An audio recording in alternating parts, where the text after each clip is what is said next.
दिल्ली के लोग मिलके शायद सेकंड हाईएस्ट इनकम टैक्स देते हैं बॉम्बे के बाद। हम 2 लाख करोड़ से ज्यादा का इनकम टैक्स देते हैं। अब जो संविधान है उसमें लिखा है कि इनकम टैक्स कलेक्ट करने की जिम्मेदारी केंद्र सरकार की है, लेकिन केंद्र सरकार इनकम टैक्स को स्पेंड नहीं कर सकती। केंद्र सरकार को इनकम टैक्स राज्यों के अंदर बांटना होता है।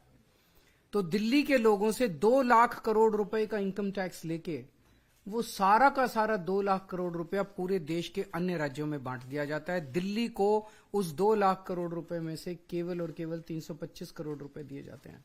अब वो भी बंद हो गया। तो एक नया पैसा हमें नहीं मिलता उस 2 लाख करोड़ में से। तो ये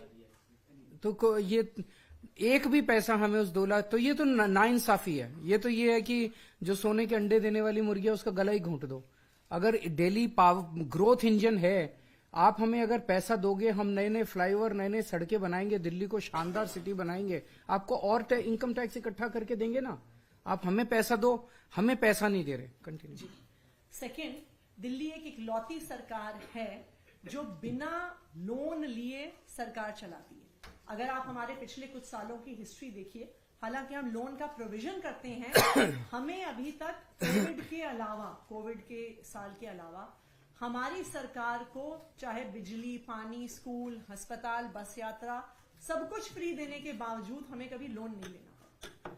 इस साल जो एक अंतर आया है, जो पिछले 2 सालों से अंतर आ रहा है कि जीएसटी कॉम्पेंसेशन बंद हो गया है। पहले दिल्ली को 10,000 करोड़ जीएसटी कॉम्पेंसेशन मिलता था, उसका लास्ट कॉम्पोनेंट 2-3 हजार करोड़ लास्ट ईयर भी मिला है। लेकिन इस साल, और ये दिल्ली की रेवेन्यू ग्रोथ का, रिमार्केबल रेवेन्यू ग्रोथ का नतीजा है कि जीएसटी कॉम्पेंसेशन खत्म होने के बाद भी हम अपने रेवेन्यू को पिछले साल के लेवल से इंक्रीज कर पाए। बिकॉज बजट एस्टिमेट, हालांकि पिछली बार थोड़ा ज्यादा था, लेकिन जो फाइनल एस्टिमेट है बजट का वो 74,900 करोड़ से, और इस बार उसको 1100 करोड़ रुपए बढ़ा के 76,000 करोड़ का हमने बजट अनुमान किया है।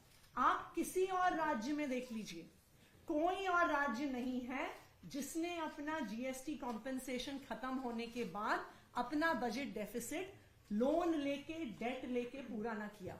दिल्ली एक इकलौती सरकार है जो अपने रिसोर्सेज रेज करती है, ईमानदारी से रेज करती है, और बिजली, पानी, स्कूल, अस्पताल, बस यात्रा, तीर्थ यात्रा सब कुछ फ्री देने के बाद भी फिस्कल सरप्लस में रहती है।